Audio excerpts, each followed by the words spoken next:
বন্ধুরা কড়াই বসিয়ে দিয়েছি, দিচ্ছি সামান্য একটু সর্ষের তেল, তারপরে দেব একটু সর্ষে। আমি সাদা সর্ষে দিলাম, তোমরা যে কোনো সর্ষে দিতে পারো। কালো সর্ষে, শুকনো লঙ্কা দাও, শুকনো লঙ্কা দিলাম। খুন্দি কোথায়? ওই জল আছে না ওতে, নাড়ো নাড়ো নাড়ো। এবারে দিয়ে দিচ্ছি আনারস, হবে আনারসের চাটনি। আনারসটা গ্রেট করে নিয়েছি, একটু নাড়াচাড়া করো।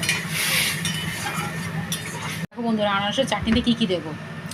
চেরি কুচি কুচি করে কেটে নিয়েছি, নিয়েছি কিশমিশ, নিয়েছি কাজু, সেও কুচি কুচি করে কেটেছি, আর খেজুরও লম্বা লম্বা করে কুচি কুচি করে কেটে নিয়েছি।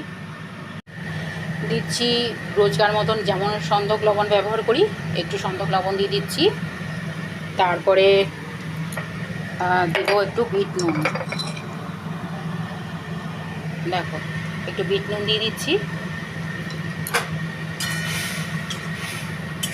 আনারসের জল তো টেনে গেছে, এবারে দেবো একটু জল।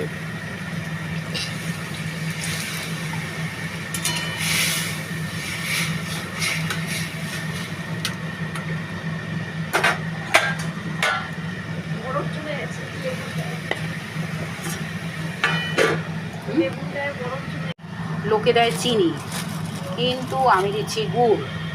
প্রথমবার বানাচ্ছি, খেয়ে দেখবো কেমন হচ্ছে বন্ধুরা।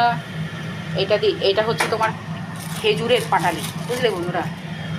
এই দেখো দিলাম, খেজুরের পাটালি দিলাম। এবার এটা সিদ্ধ হোক। দিলাম সমস্ত ড্রাই ফ্রুটগুলো, এটাকে ঢেলে দাও পূজা।